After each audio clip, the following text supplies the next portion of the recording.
So Shreya, please tell us about yourself. Yes, ma'am.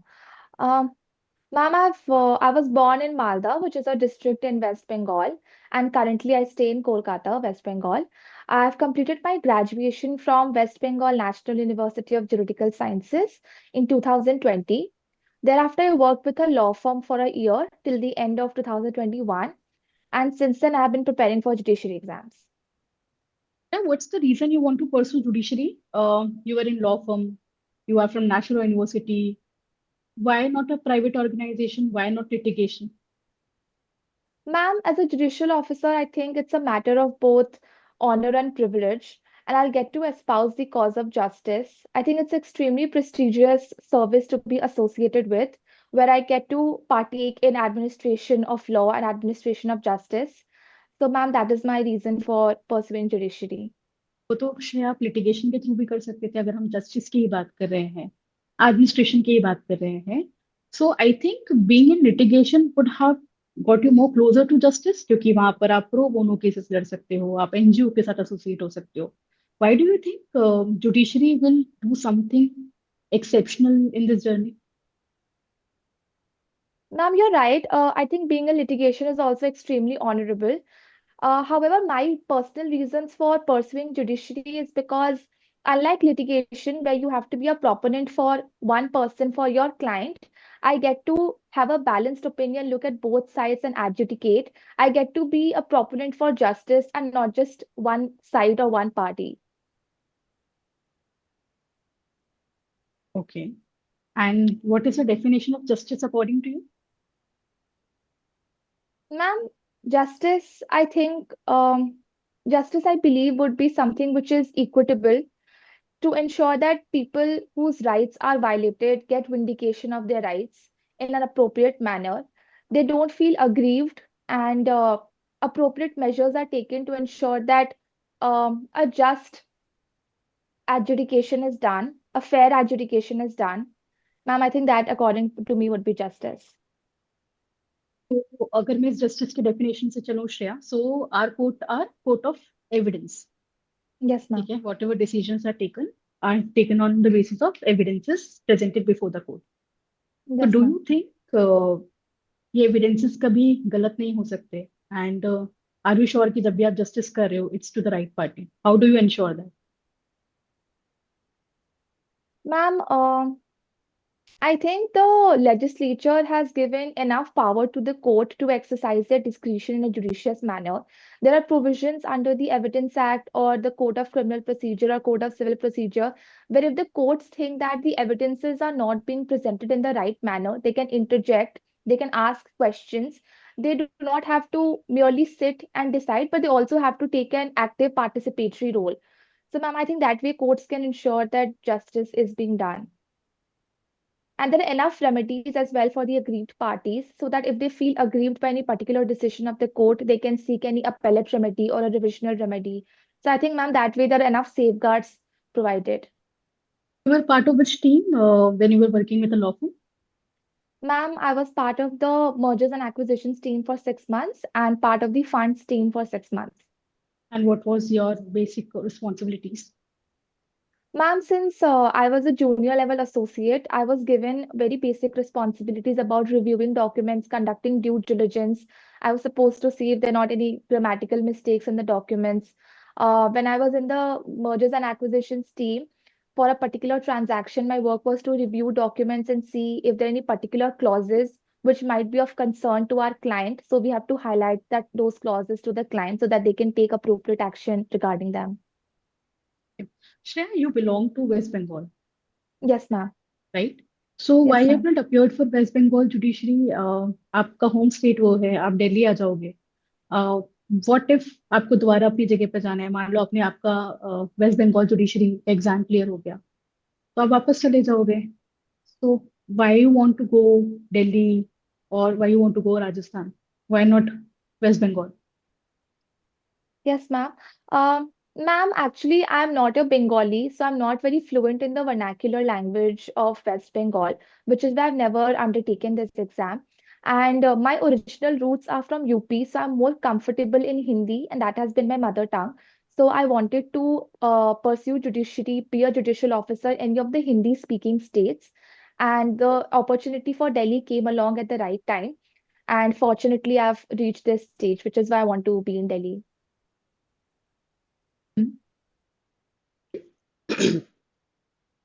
Shreya, can you please tell me what all subjects have you read? Yes, sir.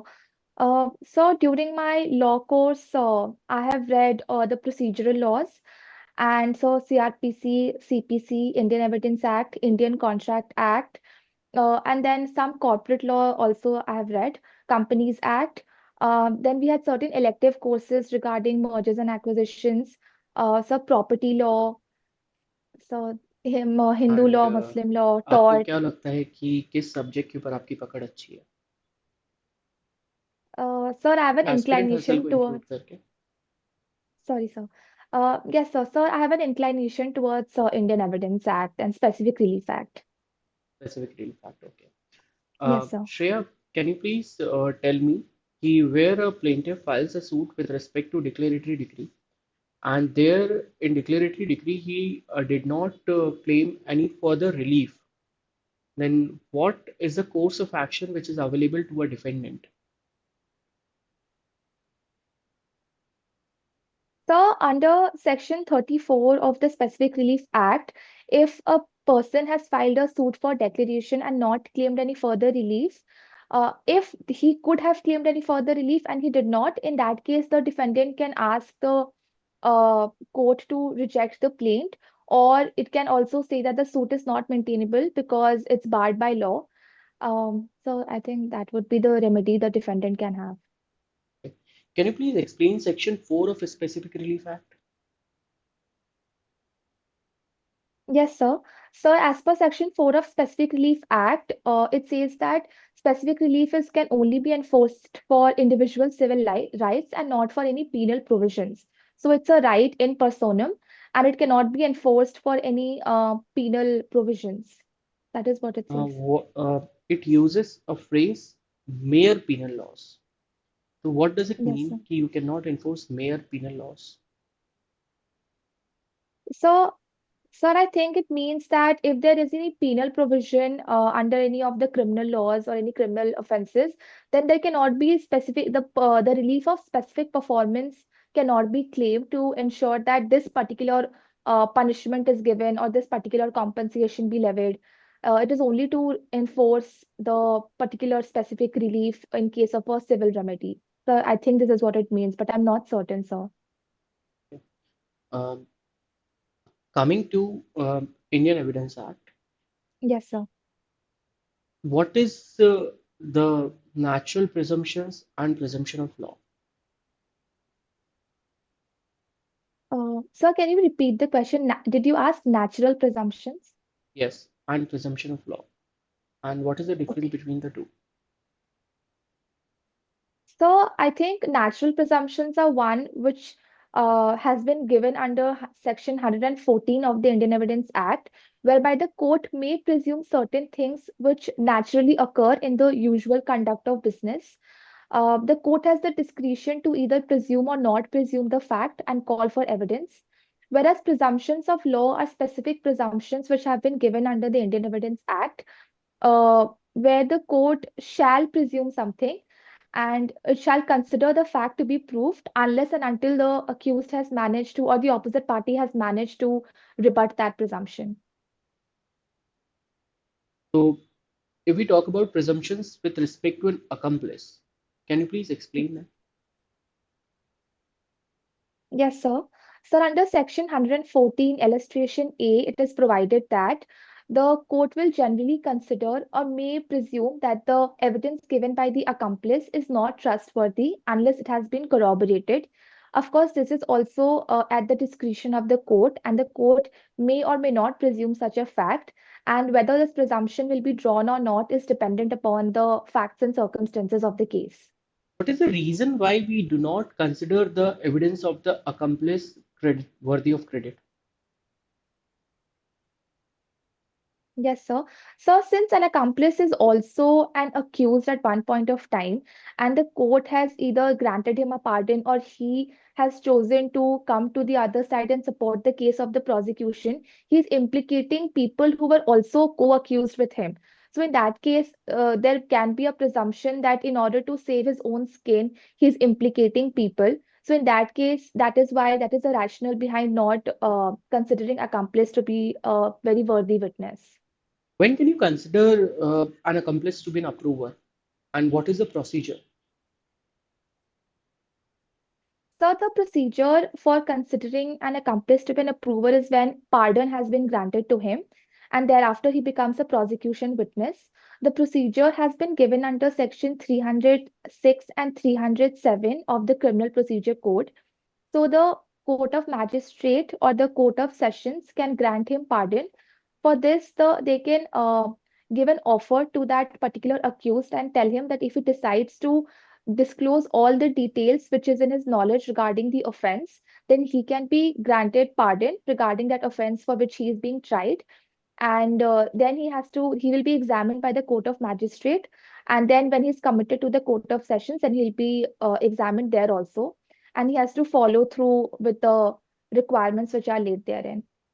Under which section the accused has to be examined then? So, as an accomplice, Yeah.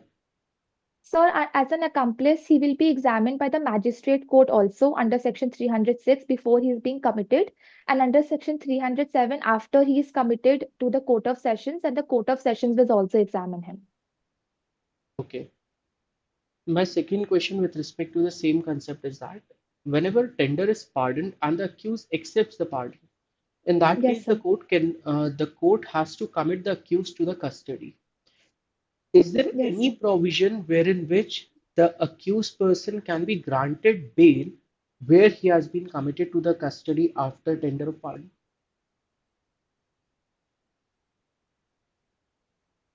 Sir, I'm not aware of that, sir. I'll have to read up about it. Sorry, sir. No issues.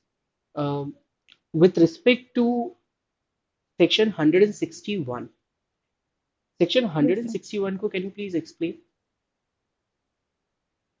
Yes, sir. So 161 of the Criminal Procedure Code states that the police has to record the statements of any witness that he is examining during the course of investigation. If it's an oral examination, then he has the discretion to record such examination in the written form if he thinks it is necessary. And for each separate witness, he has to record a true and separate account of such witnesses. So that is And it. what is its evidentiary value? So the evidentiary value of such witness has been provided under Section 162 of the Criminal Procedure Code, and it is stated that such statements given by witnesses during the investigation cannot be used under any proceeding or trial unless the witness has been called for prosecution. Then it can only be used for contradiction if it is duly proved, as per Section 145 of the Indian Evidence Act. Okay. And also, sir, there are also two exceptions. It can also be used as a dying declaration under Section 32 of the Evidence Act and for the purpose of any discovery under Section 27 of the Evidence Act. And what is a discovery statement and how does it become a relevant fact? So, discovery statement has been provided under Section 27 of the Evidence Act, and it states that if any accused has made any statement pursuant to which any fact is discovered, then such fact discovered will be a relevant fact. It pertains to the knowledge of the accused as to where the object or any material, incriminating material has been discovered, and it becomes relevant because if the accused has pointed out to any particular thing which has been recovered pursuant to his statement, then it becomes a guarantee that the statement that he's saying is true. And that is how it is a relevant fact. And what is the meaning of fact discovered? So, fact discovered actually means the material object or like a weapon or the dead body which has been discovered from a particular place and the knowledge of the accused about such concealment. So, if I commit a murder and I have hide the weapon of murder uh, Yes, sir. in my bedroom. So Yes, sir.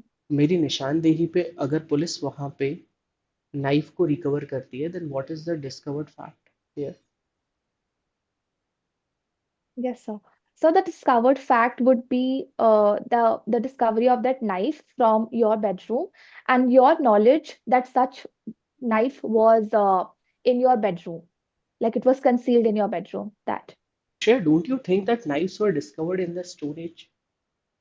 Yes, sir. Yes, sir. Which is why the only relevant fact in this situation would be that the knife, that particular knife, which has been used in the commission of the crime, has been concealed in the bedroom, and you had the knowledge that such knife was concealed in the bedroom. Can you please tell us the name of the judgment wherein which this thing was held?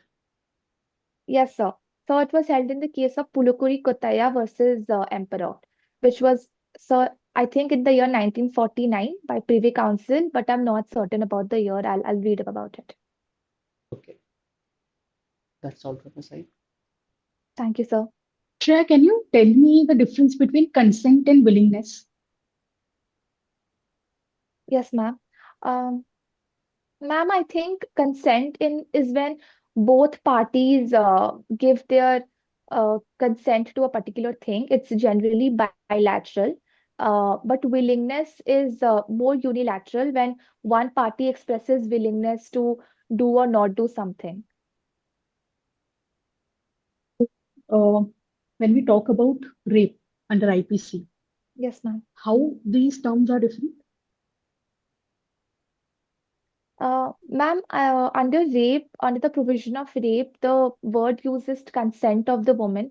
So I think in that provision, the meaning is different because consent means free and voluntary consent, informed consent, whereas willingness can refer that even if the woman has agreed to the sexual intercourse, she might have agreed it because of any coercion or any threat or any such kind. So that would not amount to free consent. What is required for a sexual intercourse to not amount to rape is that the woman should have consented freely. It should be free and voluntary and informed consent. Don't you think willingness involves voluntariness? Ma'am, I think in the context of rape, there can be situations where a woman might have agreed or willingly said yes to the act of sexual intercourse, but it could have been because she was under any uh, misconceived notion that the person who she is having sexual intercourse with might marry her or is not somebody who she thought he is, or it could be under any fear of injury as well, or any threat or any coercion as well. So it will not amount to valid consent. Shreya, tell me, what is the difference between outraging the modesty of a woman and insulting the modesty of the woman? Yes, ma'am. Ma'am, outraging the modesty of women has been given under Section 354 of the Indian Penal Code, where there has to be any assault or any criminal force which has been used intending or knowing that the modesty will be outraged. Whereas under Section 509, there is only there's no physical act, but there's only verbal communication because of which the modesty of a woman is outraged. And what do you understand by remand under CPC? Ma'am, under CPC, remand refers to the act of sending the accused to custody. It can either be police custody or judicial custody. Under CPC. Oh, so, ma'am, sorry, I apologize. I thought you're asking about Criminal Procedure Code. Ma'am, under CPC, remand is when when the suit has gone in appeal and the appellate court can remand the suit back to the trial court in case it decides that a retrial is required, or if the trial court had disposed of the suit on a preliminary issue and not tried other issues, then the appellate court can remand the suit back to the trial court for trying it again. Okay, Shreya, that's all from our side.